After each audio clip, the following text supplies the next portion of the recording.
Hi welcome to சந்தா சமையல். நம்ம இன்னைக்கு தக்காளி கொத்தமல்லி பச்சடி எப்படி செய்கிறது பார்க்கலாம். ஸ்டவ் ஆன் பண்ணி கடாய் வச்சுருக்கேன். கடாய் ஹீட்டானதோ 3 டீஸ்பூன் அளவு எண்ணெய் சேர்த்துக்கலாம்.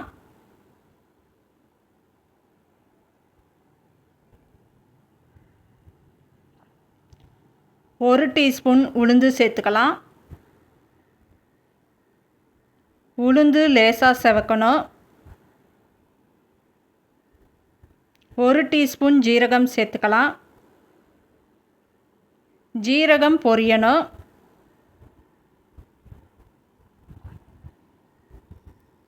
நாலு பெரிய சைஸ் தக்காளி கட் பண்ணி சேர்த்துருக்கேன்.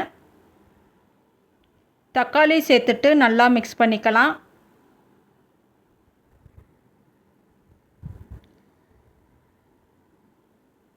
நாலு பச்சை மிளகா சேர்த்துருக்கேன். பச்சை மிளகா உங்கள் காரத்துக்கேற்ப சேர்த்துக்கோங்க.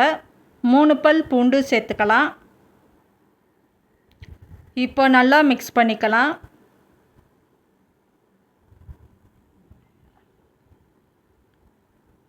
கால் டீஸ்பூன் அளவு மஞ்சத்தூள் சேர்த்துக்கலாம். தக்காளி நல்லா வதங்கணும். 5 நிமிஷத்துக்கு நல்லா வதக்கிக்கலாம்.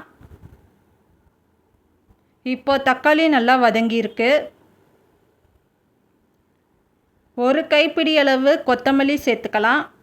கொத்தமல்லி சுருங்கி வரணும். சுருங்கி வர வரைக்கும் வதக்கிக்கலாம். இப்போ ஆற விடணும். ஆறினதோ மிக்ஸி ஜாரில் சேர்த்துக்கலாம். இப்போ ஆறினதோ மிக்ஸி ஜாரில் சேர்த்துருக்கேன்.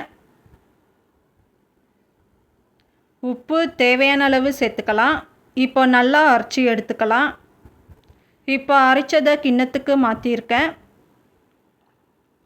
இப்போ தாளித்து விடணும். கரண்டி சூடானதோ 2 டீஸ்பூன் அளவு எண்ணெய் சேர்த்துக்கலாம்.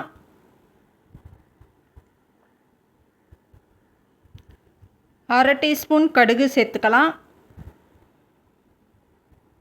கால் டீஸ்பூன் உளுந்து சேர்த்துக்கலாம். கொஞ்சமாக கருவேப்பிலை சேர்த்துக்கலாம். இப்போ இதெல்லாம் பொரியணும்.